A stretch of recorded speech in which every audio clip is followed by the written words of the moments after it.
Well, hello everyone, and welcome to my first video of 2022. And we're obviously here with a look at the Robot Paradise RP-01B, their Cassetticons.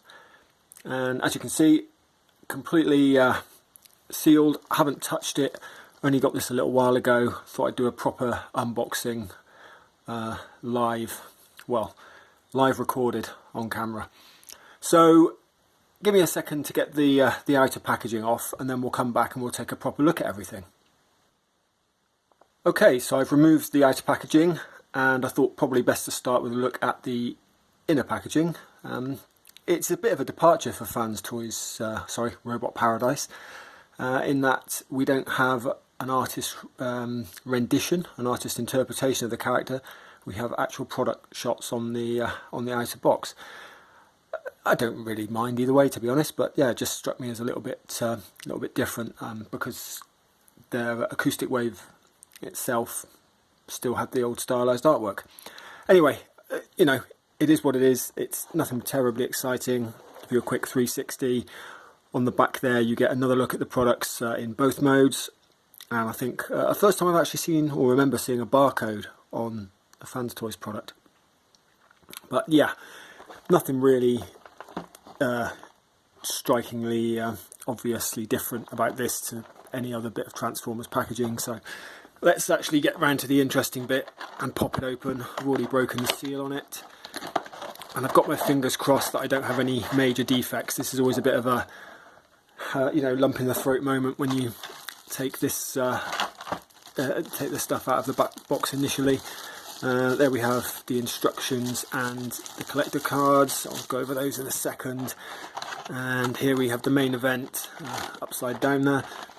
We have the 3 Cassetticons and their accessories. So what have we got there? We've got the pile drivers for, well, what are they calling this guy now? I think this is he Furib? Do we have Furib? Yeah, this is Furib. We had Fibro, didn't we? So that's Furib. His pile drivers and his weapons and his head choices there, and then yeah, we have the other Cassetticons there. Although curiously, both Furib and I believe he's Corvus are packaged with their cassette sides facing up, and Shadow there is the other way around, so he is face down. And I've got some thoughts about that, which I'll go over when we actually cover the figures themselves. And then obviously you have the cassette boxes themselves, which I'm probably never going to see used, to be honest. Anyway, give me a second, I will get these out and we'll take a proper look at them as a sort of a collective alt mode, and then we'll take a look individually at the robot modes. Okay, so I've just adjusted the camera slightly, moved it downwards so we can get a better look. But I thought first things first, I'll just bring in the instructions here. Full colour instructions by the look of it, with some nice transformation instructions, although I'm guessing you probably don't really need them if you've ever handled a G1 cassette. They all look to be fairly similar, with maybe the exception of Shadow. But yeah, obviously Furib is going to be the same as Fibra, and from what I've seen, Corvus is very similar to the old G1 Laserbeak. But yeah, not a huge amount to them because there's not really a huge amount to them. Anyway, let's get that out of the way. Let's take a look at the collector cards. There we have Corvus with his stats on the back, and I'll leave that there just for those of you who like to pause videos and read the collector cards. But yeah, there we go. Moving on to Shadow, we have his collector card. And again, there are his stats. A very short bio there. They don't really give him much, do they? Some interesting spacing going on to try and fill it out. And last but definitely not least, sorry, we have Furib. And again, they've done the old cheeky thing with the bio where they sort of take the mick of the whole Rumble is red, Frenzy is blue, or vice versa, depending on your personal preferences. Anyway, that is everything in terms of collector card and manual. Let's take a look at the figures themselves in their alt mode. Now, they come with these little bits of protective film, so I'm just going to remove those as I lift them up. Here, there we have Corvus in his alt mode, pretty standard. Doesn't really look as, to my mind anyway, doesn't really look as uniform as the Takara tapes. First glance, I don't appear to have any major paint issues, at least in this mode that I can see, so that's good. Let's get rid of Shadow's film and then have a look. So this is what he looks like in his actual cassette mode. You can see there's that silver detailing on it. Again, I will go into why I don't like this in a little while. But yeah, again, very much and obviously folded up robot Jaguar there. There's a lot of gaps and things in this tape. It's not particularly great tape mode. And again, bringing up the rear, we have Furib, and yeah, probably the most cohesive of the tapes, isn't it? But then the robots always were the most cohesive of the tapes to my mind. But yeah, that's everything you get. I'm thankful to see there are no paint blemishes on the side. I will not be putting any of these into my Soundwave, my Acoustic Wave, because I managed to put a little paint chip on the yellow on Fibra's leg doing that. It was absolutely perfect out of the box, and then putting it in the cassette compartment caused paint rub, and I was annoyed about that. So these won't be seeing the inside of the figure. Anyway, what we'll do now is I'll take them individually, and we'll do a quick transformation on each of them, and then we'll go through them. I'll start in order. Actually, maybe I won't. Maybe I'll go reverse order for other reasons that will become apparent.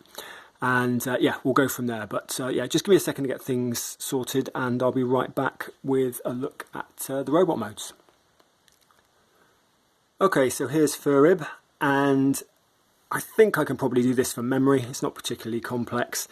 So if it does, if I am remembering correctly, you pull these side legs down, and then this joint, you can't just pull it straight down. You have to kind of almost angle it up a bit from memory, back on itself. There you go, like that. And then that allows you to pull it out and extend it. There's a kind of a little notch, an indentation there. So you have to almost bring it back on itself once you've pulled the leg down, and then that allows you to then extend it out from that notch, and then once you've done that, then you can pull it. Once you've pulled it out, sorry, which I'm not doing very successfully on this side, then you can do that with it and move it down. Both of the legs are feeling a little bit loose. I had a problem with one of Fibra's legs being loose, but it seems like both of Furib's legs are loose. Well, actually, the right one's not too bad, and the left is quite loose. I had exactly the opposite on Fibra. The right leg's loose, the left leg's okay. Anyway, the feet on these, you have some heel spurs that you pull out, and for the feet themselves, you just pull them out like that, and then move them forward, and then the heel spur forms the back of the foot to stop him toppling over, and the heel spurs on this are blue. I can't remember off the top of my head whether they were red on Fibra or whether I'm just remembering them incorrectly. I'm having a hell of a time getting the heel spur out on this one side. Just bear with me a second. I'm going to use a tool off camera to do this. Or maybe on camera, I found it. There we go. I never like using metal, so I try and keep a plastic tool handy, because metal on things never makes me happy, especially on die cast. So there you go, heel spurs are out, the little guy's there, he can at least stand up on his own now. Arms, this is all very G1 reminiscent, isn't it? Very, very reminiscent of the G1 toy, albeit slightly heavier and you know, more tune accurate. But you just fold these arms down. As you do so, you can flip the wrists out, or flip the hands out, sorry, of the wrists, and you can do that on both sides. And then finally come around to the back, and you can put some pressure here, flip the head up, and then spin it 180, and that's it. We have Furib all transformed up. Slightly wonky arms there, get those straightened out. Oh, sorry, no, I've forgotten to do the one thing that everyone forgets to do.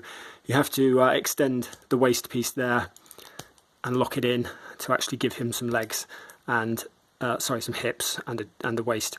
There we go. I've seen quite a lot of reviewers who forget to do that, and it is easy to forget because you didn't have to do it on the G1 toy.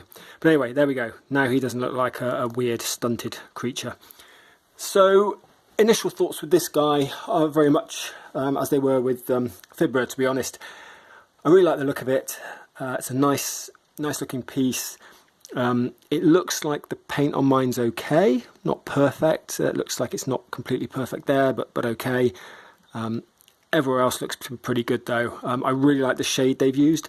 I don't think it's particularly accurate to the cartoon, if I'm honest, but it's reminiscent. He's more of a, this colour blue, again, very difficult, this metallic blue. It doesn't show up properly under lights, so what you're seeing is probably not what I'm seeing in person. But it is definitely more of a bluey purple, whereas it was more of a sort of a lighter colour, lighter purple in the show, and particularly these blue bits here, which are more, they're almost like a, not really cyan, but kind of like an aqua blue almost, but cerulean or something. But they, yeah, they're not quite accurate to the show, these tones, but they are sort of slightly more accurate to the toy. I think in that it was darker. If I do have the Takara stroke Hasbro tapes to bring in to do a comparison with him, so you'll see the difference. I think that the Hasbro tape that I have is closer to the cartoon in terms of the colours, but that's about the only way it's closer. So yeah, paint wise, I'm quite happy with it. There are no major issues. I'm glad. I still, as I did with Fibra, have problems with the fact that they went too inaccurate for the most part, but then they went toy accurate with the tape decos, because in the cartoon the tapes do not have this deco on them. They're flatter than this, and of course that deco shows up in robot mode. It's not too bad on the back, but it shows up on the insides of the legs, and it annoys me no end, because it didn't need to be there. Another thing that I didn't actually notice with Fibra at the time, but I've since seen it and can unsee it, is that this waist here should be the same blue as the arms. And on Fibra it should be red, but it's not, it's black, and here it's the darker blue instead of this blue. So that is another incongruity between the show and the Masterpiece versions and this version of the figure. But still, you know, I'm pointing out the negatives just because they're the easy things to pick on, aren't they? But on the whole, it's a really nice looking little figure, and I really like it, and it does look considerably better than the Masterpiece tape to my eyes. Articulation, let's just go through it quickly. The head is obviously on a peg, on a post, so that does that can do a 360. You can look up like that. It obviously exposes the joint. You can't look down much. You can get a little bit, but I'm talking like a tiny bit. The arms, they are on a swivel. They can't go very far unless you pull them out. Now they pull out for, and they look ridiculous, but that does then allow them to rotate 360 degrees. But obviously the arms are very strangely designed on these anyway. They sit very low, and that's the worst thing about these two figures. Didn't really come across in the promo pictures, but yeah, I don't like it. It doesn't really look right when you look at it when they're out. So when they're in this pose, you almost have to have them in so they're more cohesive, but then you have to pull them out in order to actually manipulate them, which I guess then masks it anyway, so it's not the end of the world. Other than that, shoulder can go all the way up to here. Again, looks a bit odd. You have this weird transformation joint articulation, which obviously you don't really use. You have a reasonable elbow bend, again sort of breaks the sculpt a bit, and it goes slightly over the 90 degrees. Clearly no wrist articulation beyond the transformation, which doesn't really do much. Waist, there's nothing there at all. There's no swivel or crunch. On the legs, you get slightly more. You get, well, you can go all the way out to the side, although it ain't holding because of that ridiculously loose joint in there, which I'm probably going to stick some floor polish in to tighten up on that side. I need to do it on Fibra as well. That side's actually better, but still not going to stay too much. Although really, who's getting their figures and doing that in everyday life? I know that's a test that every reviewer does, but yeah. Anyway, it can kick all the way out past 90 to the front, and I think it's actually got a pretty good range to the back as well. Yeah, again, 90 at least. And it has a nice deep, very deep knee bend as well there, thanks to the transformation joint. Down the bottom you have some pretty good ankle articulation. You can go all the way back there like that. It can go, the toe can go all the way up as well, and it has some good, well, I say good, it has a little bit of rock on it as well. You're not going to be getting super dynamic poses out of him, but you can get a few wide stances. Although again, you're not going to get the foot flat on the floor on this side, the best I can tell, when you do that. And yeah, you can see that paint on the inside, which just, to me, that should be a solid blue, but there you go. Anyway, let's just bring in the Hasbro version for a bit of a comparison, and just so you can see what I mean. The colours, I think colour-wise, this guy's definitely much closer to the Toon. You can see he's got these lighter shades, and obviously he's not metallic, so that's another thing. But yeah, I prefer the colours. I'm not going to lie, I do think those are closer to the cartoon, but that is probably the only thing that I do prefer about this. And you can see just about that it does have that blue midriff, the light blue midriff.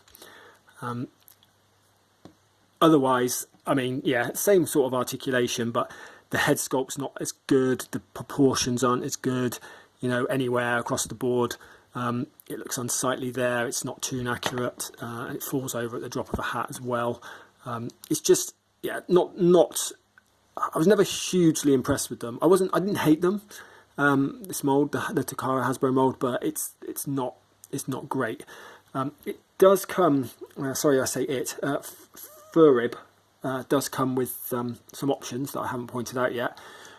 He has the same guns, as you can see, as the Takara Hasbro version, which are those little side arms. They will fold up and go into his legs in alt mode for storage. This little piece, this little fin goes up. They can also be plugged into the back if you so desire, so they go into the back here. They didn't stay in very well on Fibra, and I'm imagining they'll probably be fairly similar here. They feel a bit tighter on them, Furib. Maybe they sorted out the tolerances on it a little better. Oh, sorry, the barrel actually folds as well. I forgot to mention that you fold the barrel down as well when you're storing the weapons. Let's get the other one in. Come on, damn you. Damn it. Open or push in. No, come on. Oh, see, now I've popped them out. Now this is what was happening whenever you manipulate them. When you put one in and then you knock the other and that falls out, and then you put that one in and then the other one falls out, and this is what was happening. So you have to be a little bit careful. But yeah, there you go. Similar look to the official, but slightly better proportions, more Toon accurate, and obviously very reminiscent of the old G1 toy. You also get a couple of replacement heads. As I said, he's got his neutral face on there, which I'll bring him in and see if you can have a look what that's like. There you go, there's neutral head, Frenzy Rumble. Don't really care which you choose at this point. Here is his angry face, which was angry head.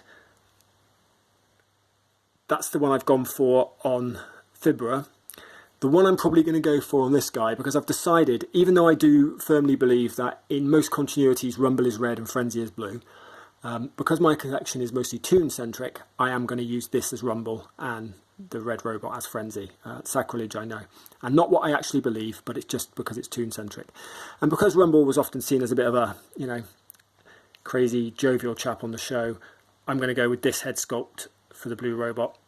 I just think this laughing face, you know, is what I want from him. So to change that out, it's just on a peg, post. So you just, like a mushroom peg there, I'm going to pop the gun off. I knew that was going to happen. I don't know why I didn't do this first. I always say this is where you think you're going to break it. So anyway, there you go. The head comes off, and then you just take the other head, and you pop it back in, hopefully without snapping it. Please don't snap on camera, especially, I will cry. But there you go, super smooth, eh? God, anyone would think I knew what I was doing with this. And yeah, I love that face. I think that's a really good face sculpt on him. Yeah, you can just envisage him using his pile drivers gleefully. But speaking of pile drivers, in order to use those, that's why these arms extend. You actually have to change it. You basically sort of transform the arms back, and then you rotate them around and you put them in this orientation. Now, I've seen a lot of reviewers putting them in the other orientation, and I think I even did that in my first my review of the other one, but that means they're lower down. So no, you're supposed to have these posts out and then have the arms like that. And then what you do is you get hold of the pile drivers, which I think I've demonstrated on Furib, but I'll do them again now. They are nice looking things. They have a release mechanism here that you press, and when you do that, oh, he says when you do that, he says when you do that, that extends the pile driver. And they are spring loaded, but they don't stick in a halfway position, so they're either in or out. And the way you put them back in, you push them all the way up and then press that to lock them in position again. Then you pop them out. So what you do with that then is you take them and you push them over the arms like that. And again, it does show some of this, which is why I think people have been putting them on with the arms the other way, but that's not how Robot Paradise stroke Fans Toys have presented it. So I'm going to stick with that, and I do think it looks better with it higher up, to be honest. And there you have it. So I think that looks pretty cool. You know, you can put that in a slightly more dynamic pose with him crouching, and then he can be using his pile drivers in the way he would in the Toon. And I think it looks better than this. These are okay. Again, these are spring loaded. They clip in like that though, so you can have one up, one down. They're slightly easier to do than the other ones, and they do spring again, like sort of halfway. You can have them halfway down, so they're not completely spring loaded, which I quite like. But you know, Fans Toys, Robot Paradise went with what they went with. So anyway, this is the one I've spoken about the most because it has the most features, obviously. But really, there's not too much more to say. It's a nice looking figure. There you go. That looks pretty cool, doesn't it? If you've got him resting like that, and then you have him with his little face looking up at the camera like that, gleeful smile on his face there as he commits acts of wanton destruction. But yeah, I think it's a nice looking figure. Similar thoughts I had to Fibra with Furib, and you know, it's an upgrade over this guy, although I do still prefer the colour scheme of this guy. But anyway, let's get him out of the way. Spoken enough about this one. We'll get him cleared off, and then I'll come back and we'll talk about, I think, maybe Shadow next. Okay, and we're back with Shadow, and this was the one that I was actually looking forward to the most out of all three, mainly because I firmly believe that the official Takara Hasbro mould for Ravage is by far the worst of their cassettes. I think it's, I mean, I would go as far as to say it's rubbish. The one thing it does better than this is something that I touched on briefly earlier, is that in robot mode or animal mode, it hides the tape deco on the inside of the legs, so you don't see it, whereas this, when I transform it, you'll see, I mean, you can already see from that now, that's one side of the robot mode or the animal mode, that's visible, which to me is just, it shouldn't even be there. I mean, again, I'm very much a Toon-centric guy, so I know it's like pick a choice or make a choice. You know, Robot Paradise. Like, you're either going Toon-centric or you're not. Don't half-arse it. You know, because you don't really end up satisfying anyone that way. These needed to be fully Toon with no detailing on them, and they would have looked better. Or do them fully toy and just, you know, let people make their mind up. Anyway. I don't like the cassette mode on this. I think it's the worst of the three. Now, I haven't even looked at the instructions to transform this, so I'm assuming I can just do it from my memory of the old G1 toy, because it looks quite similar. So I guess pull the neck up. What else would we do then? Pull these... Oh, what's this? Is this his leg? Pull the leg down. I'd probably end up breaking it now, won't I? Yeah, there we go. Pull these down, pull the tail up, take this, or pull these little rocket launcher things down. I want to be careful with this because that felt like it was kind of mobile and like it might break. It's on a ball joint, I believe. So yeah, it comes out. So you pull those out to the side, and then you've got this little fin that comes up for the rocket on his back there. And then, see this side, lovely, clean. Anyway, yes, this comes out, that goes down. I should probably grip that there. Some quite thin bits on this, so I'm slightly worried about transforming it. It does seem like it's bending a bit. But yeah, pull that little fin up again, pull the leg out and back on that ball joint, and then you can have that down. These here, by the look of it, fold up. Let's see, am I right? It does look like I'm right. They fold up against the body. Yes, they do. Right, although it seems to fold up easier on one side than the other. Why is this? I hate it when stuff does this. It goes up fine on one side. Yeah, the other side felt like it was going to break. So there we go. Okay, I'm slightly confused now as to how that orientation works. That is now the wrong way around. Okay, no, that's, oh no, it isn't. When you move the leg down, then it will just turn around. Okay, I was just being stupid there. I was thinking that it was a bit more complicated than it actually is. That does lock in just about. Again, it's very easy on one side, not quite so easy on the other. And then yeah, you just pull the head down. That's pretty much it by the look of it. Let's get him set up. The back legs, yep, far more mobile than the front legs by the look of it, but let's have a look. Yeah, there he is. I wish those front legs did the same thing as the back in terms of the ball joints, but already I can see that this is this looks a lot better than the Takara version. Again, not perfect, and yeah, it's got a few issues like I can see already. Not a big fan of the gappiness, the hollowness back here. Again, as I've mentioned, I hate the fact that that cassette detailing is visible there and there. That's just lazy. But on this side, you know, I'm just going to have to display him this side where he's not. He doesn't have that issue. Yeah, the mobility on the back legs is great because it means you can get him into some really good poses. You know, they can move sideways. This is sort of positions that the Takara had a real issue with, and I love the fact that the rocket launchers are more tune accurate than they were before. And he really feels like he can hold a pose. That's something the Takara one doesn't do. So like, yeah, look, you know, you can have him there with his foot up in the air. He can have his neck up, and yeah, I do like that. So he can be sort of like sniffing out something. I really like the way that looks.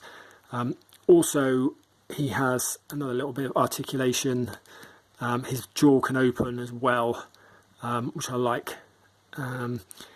Doesn't have quite the range of motion on the neck that the Takara had, if memory serves. It can't really look down as much. The Takara could look all the way down, which was something. Although it couldn't really look up, so I guess it swings around about, isn't it? But it also, the Takara did one thing that this doesn't do. The body could sort of articulate in the middle, so you could bend the body right in the middle there, which allowed for sort of some interesting pouncing poses. One thing this does do that the Takara doesn't do, I mean, I'll go through the articulation, shall I? Obviously, you have the legs here at the front. They are just on a post there. They can go around, back, fully. I mean, I don't imagine you're going to get 360 out of them, but they've got a good range of motion there on the, I guess what would be the shoulder joint. Then what would be, I guess, the knee joint. You get that much motion out of them. And then you have the little foot here, which has that range of motion on them.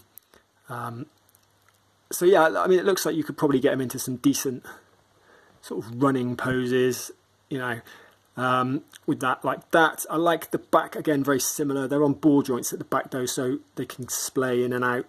But again, they have some nice range of motion. They look like they could probably do a 360. They can indeed.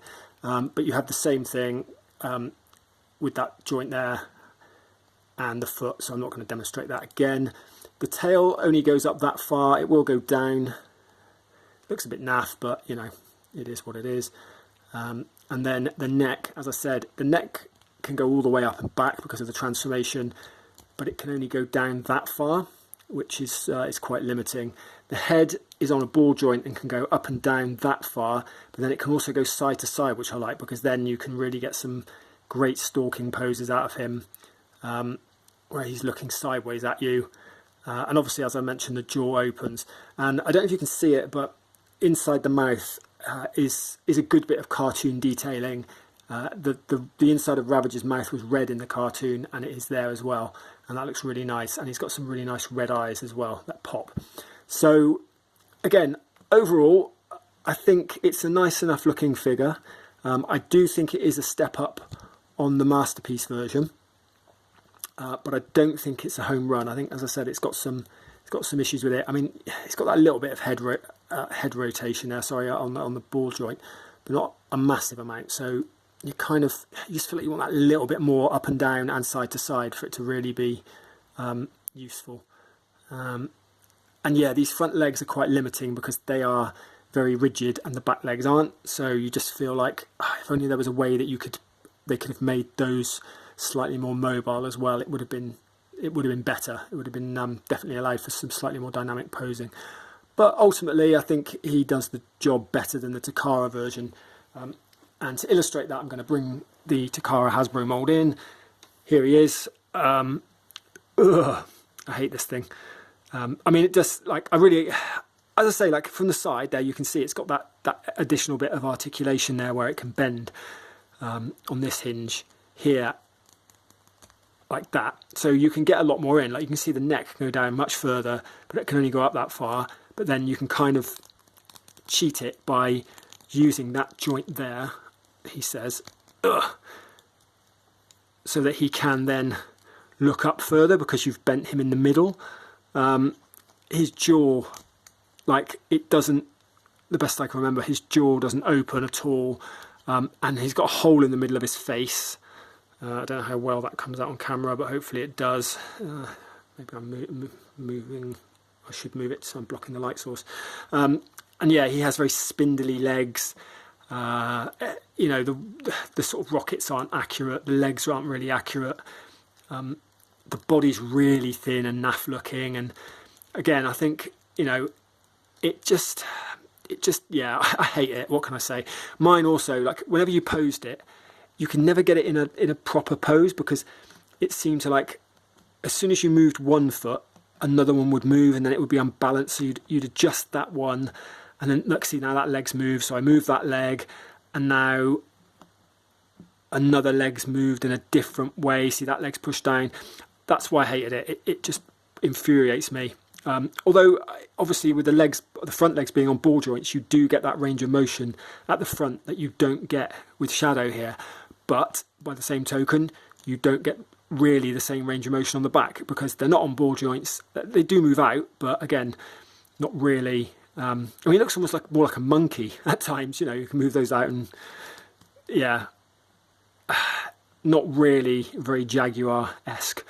To my mind anyway. So yeah, I still think this is a huge upgrade visually. I don't think it's a massive upgrade in terms of articulation, but I do think it is a big visual upgrade. And I like the fact that body's thicker, and I mean, all right, it's not there, that isn't great, I will admit, that hollowness there, something I hadn't really focused on when I was looking at the preview images, but I definitely like the fact that he's chunkier around the front and does look more like the Ravage I know and love from his animation and comic book appearances. So yeah, very glad to have replaced this dude. This is the one that, as I say, was really annoying me, but not a home run, but still good. Anyway, that's probably enough rambling about Ravage. So we'll get him cleared away and we'll come back with the final cassette in the box, which is Corvus. Okay, and we're back with Corvus, and again, you've seen it before. This is the cassette detailing, very flat detailing on the other side. Some interesting colour choices, again, that I'll go over. It still looks pretty naff, I think, as a cassette from that side and from this side. I don't think I'm going to need instructions for this because it looks, from what I've seen, to be very similar to the old G1. You pull the head out like that, that's on a slider, and then the wings, I believe you unfold them like this. Again, I've not looked at the instructions, so I'm going from memory here, from what I've seen online. You fold these bits up here like this, and then you want to get them completely horizontal, and then you want to fold this joint over like that to change the orientation before you pinch them together. And then there you go. They don't actually look like they're sitting all that flush, to be honest, but you know. Let's move that down a moment, and then the guns, I believe I probably should have done that beforehand because I'm sure the guns are probably supposed to come out a bit, aren't they? Yes, I've messed that up already. What am I doing? Right, thing I didn't do before I did that thing. You're supposed to fold the guns through there so that when you turn it, they're on the outside. Yes, that was a silly thing. That's why that didn't look right. So yes, there you go. That's what happens when you don't read instructions. But where's the fun in instructions, eh? This is like the old G1 days where you just, you know, you got it as a kid and you just went straight ahead and transformed it, you know, rogue style. Yep, so now we can see the guns are on the outside. The feet, they just fold down like that. I mean, that's dead easy and dead obvious, isn't it? And then the wings, they look slightly different from the G1. You just pull them out like that and then rotate them on these ball joints here. Done. What can you say? That was easy, wasn't it? So there we go. There we have. I don't like the way this rocket pack sits on the back though. I mean, I've done it properly now, and it's still not looking flush. But that I can't see that it can go any further. I'm going to break it if I do that. So you see what I mean? Like, it doesn't look completely flush from the back there, or from the front. Looks like there's too much of a gap. Like it needs to fold over more. And I might play with it more, but I don't want to break it really, and it feels like it will, so I might give it a miss. Anyway, here he is. Let's move his legs a bit so I can have him looking up at the camera slightly. Yeah, that is Corvus. Now, not much to say about that really, other than it's very reminiscent of the Masterpiece version in terms of transformation, and indeed the old G1 84 toy. There's not a lot of difference in it, as you might expect. However, there are some sort of differences from what I was expecting, and that's mainly the mould itself. Now, I will say this, while I don't think it looks bad per se, I don't think it looks as good as the Masterpiece, and I will tell you why now. It's because it's not as tune accurate. Again, I've read reviews who people have immediately gone, "Oh, it's an upgrade. It's this or that," and it looks more like the cartoon. I'm like, mate, are you looking at the cartoon while you say these things? Because if you look at a tune reference, I might see if I can put a tune reference up on the screen. I should really have done that for most of these things so you could see what I was talking about. Yeah, this is not as close to the cartoon as the Masterpiece at all in several key areas, and one of them is the head, and especially the beak. It's much more reminiscent of the G1 toy, and indeed the artwork for the G1 toy. It really reminds me, I don't know if anyone's got it or remembers it, but there's a series of Ladybird books in the 80s that were around in the UK and presumably other places.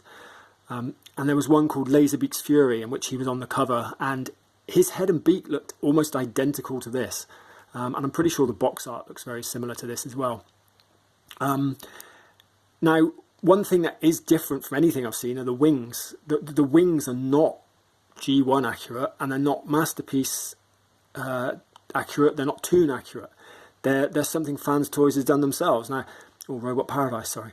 Now I know they're more articulate than the Masterpiece, but they're not right. I mean, they fold in the middle. That's basically what they do. They're on these ball joints. They can come forward, so you do have a greater range of motion. They don't go up.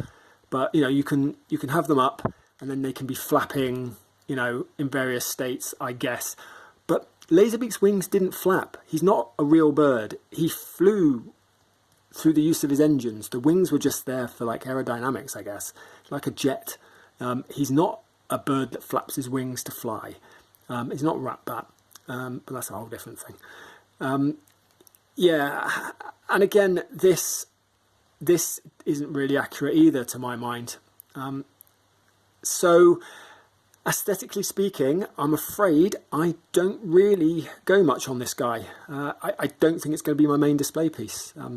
I forgot to mention, actually, he does have one other little piece of not articulation, but one other little feature. Has a spy camera on the top of his head there that you can pop up with that little thing. But again, that's not show accurate either. That doesn't look like it does in the tune, whereas the Masterpiece ones do.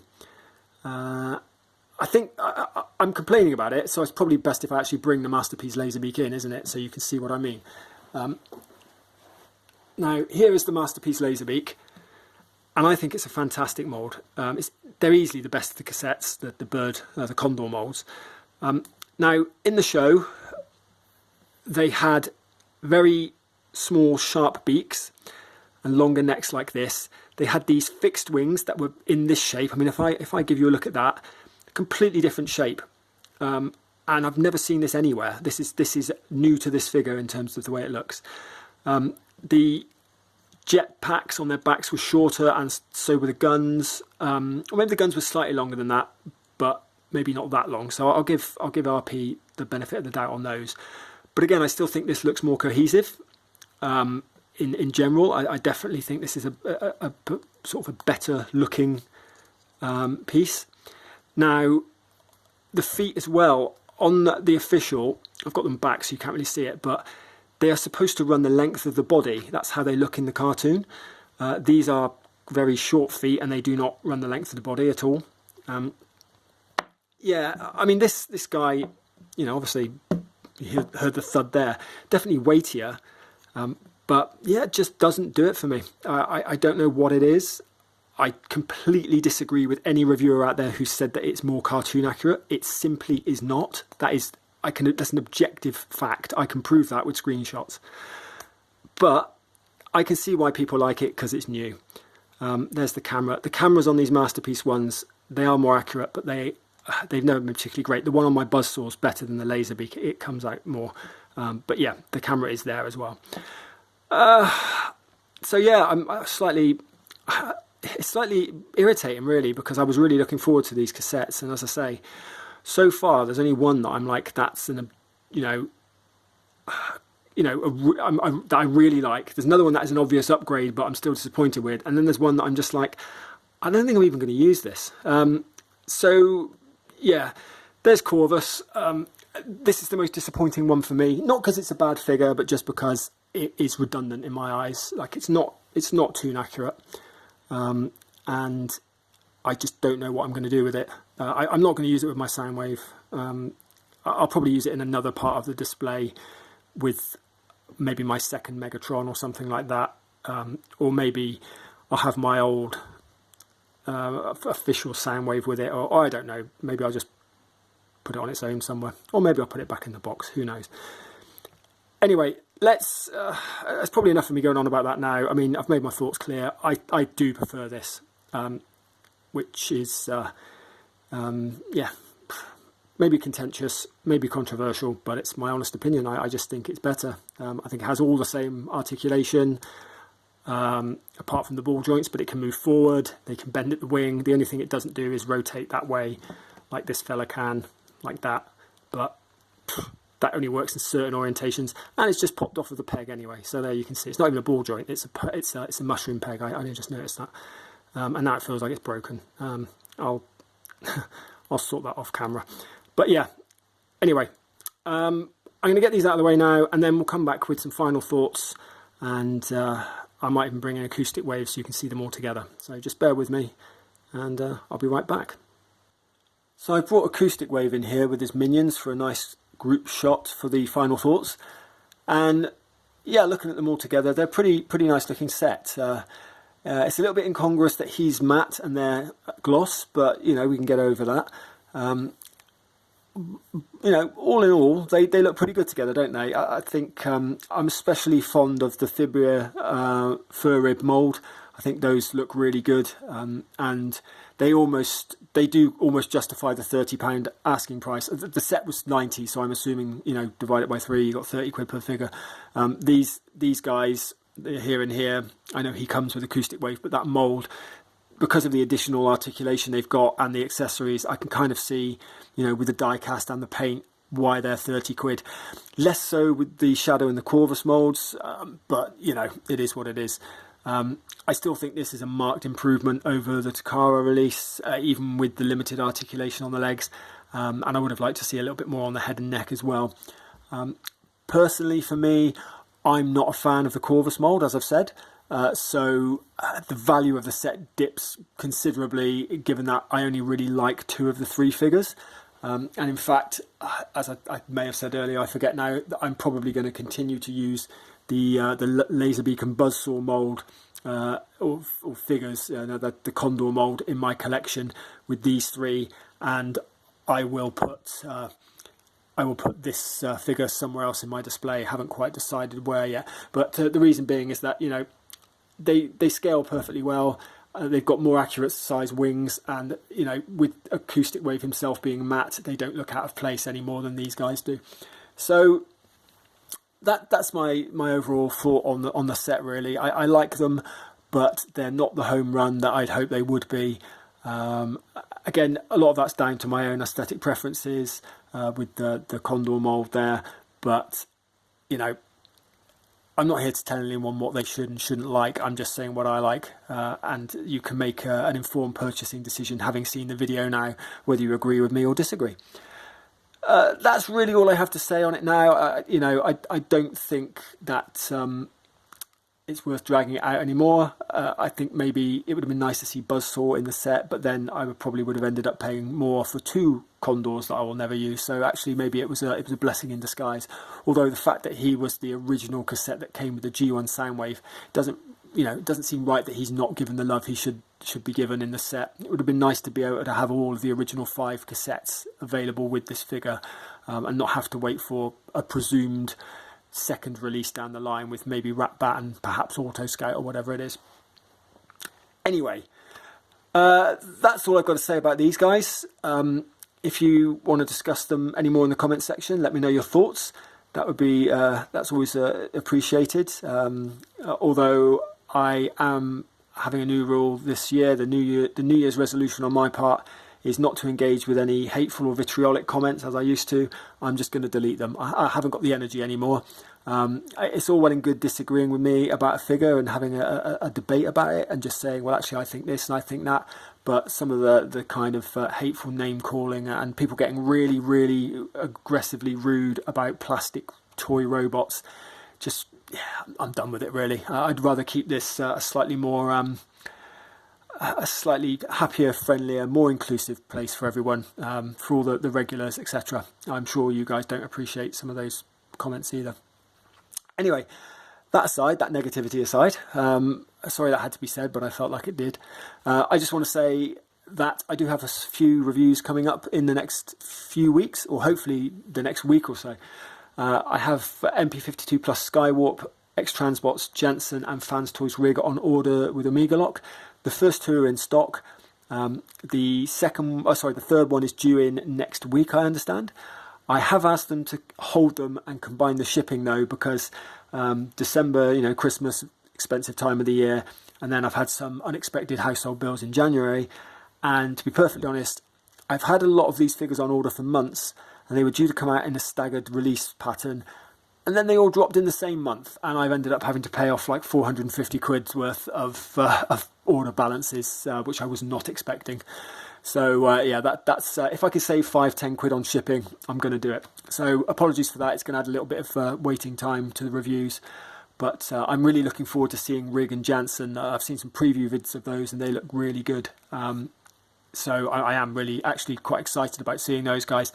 I was really excited for Skywarp, but then I saw the bait and switch that Takara did with the purple they've used for it, which I'm not happy about. But we'll see what it looks like in hand. I'm not convinced, but you know, I'll give it the benefit of the doubt.